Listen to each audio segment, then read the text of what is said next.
Here are the latest information on immigration crackdown and arrest of migrants by ICE in the U.S. since Trump was sworn in barely 10 days ago. ICE is a short form for Immigration, Custom and Enforcement. It is a U.S. federal law enforcing agencies to investigate, arrest, and return undocumented immigrants back to their original countries. And the latest news is that over the weekend, the 25th of 26th of January, a total number of 1,500 were aggressively bundled and deported to Colombia.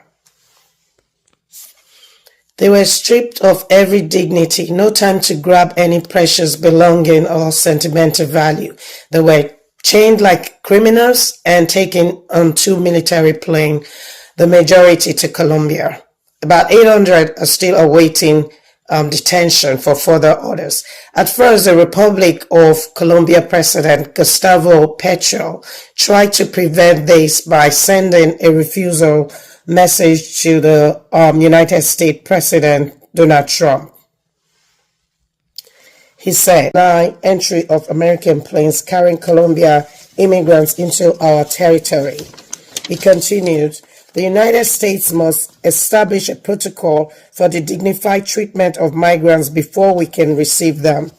To this demand, the unbaffled President Trump decided to force Gustavo by putting him in a compromising tight corner. This is what he said, that he will enforce harsh tariffs, emergency measures, sanctions of 25% tariffs, which is up to like 50% of what they are paying right now, on Colombia imports. And this will also adversely include the visa revocations, travel bans, and exports. And the President, Gustavo Petro, was forced to submit to Trump's, demands, so shows that Trump had the upper hand in this situation. However, the Republic of Colombia President Gustavo Petro insisted that he would use his presidential planes to bring back the deportees and therefore preserve their dignity. I can think of 101 ways that these hasty deportations can backfire on the United States of America, especially on the economy and the image of this country. First and foremost, making enemies of our nations cannot be a diplomatic move at all. Threatening other nations with enforced tariffs, sanctioning them and blindsiding them into submission can never make America great again. No civilized countries carries out deportation in such barbaric manner. These are human beings we're talking about. They're not cargoes. And when we look back in retrospect, we find out that everybody in the United States was an immigrant at one time, or your family. If you trace it back, you were. This country belongs to everyone, and there's no country that does not have immigrants. I know that you're talking about documented, but there's a way that you can do it. There's a process. You cannot just go there and bundle human beings. Just uproot them from the life that they've known in so many years. What about their children? What about their relationships? What about those that are married to the so-called documented Americans that have children with them? What's going to happen to those children when you tear them apart from their families? Every nation has something worthwhile to exchange with other countries. Ask the British royal family. They know more than, other people about coveting resources of Commonwealth nations. And they also know when the oppressed have had enough, when they feel like it's time, they've come to the full realization and start demanding reparations. The British knows, and so many others too. Perhaps fear, F-E-A-R, is at the base of the motivation for creating ICE. Action. Yesterday, ICE arrested 956. That's up from 593 Friday and 286 Saturday. So deportations meeting sort of a bump over the weekend, too. Colombia refused to allow a U.S. military plane to land on board, and you see them marching there.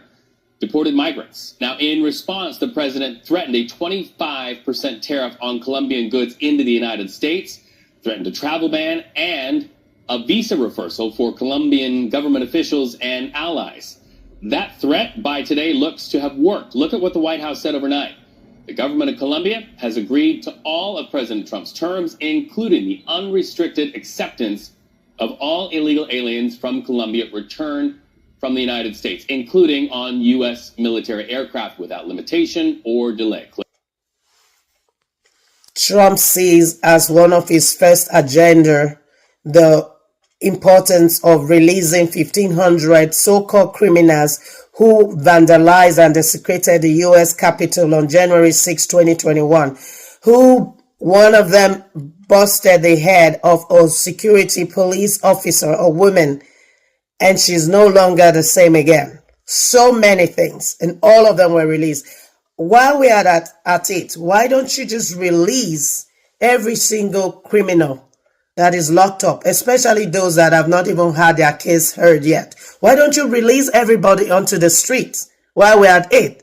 Since you're trying to make America great by bringing back criminals that should face justice, you release 1,500 of them back into the society, and you are trying to make America great.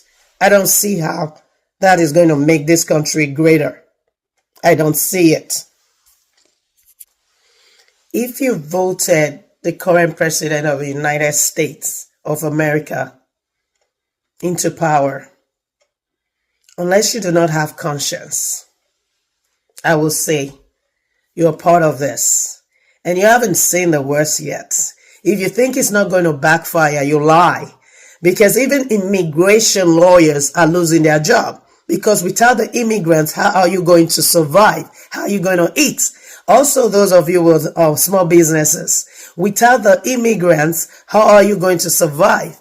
Or you're looking at the lazy citizens that will call out 20 times in a month to back you up in your business. That is not going to work.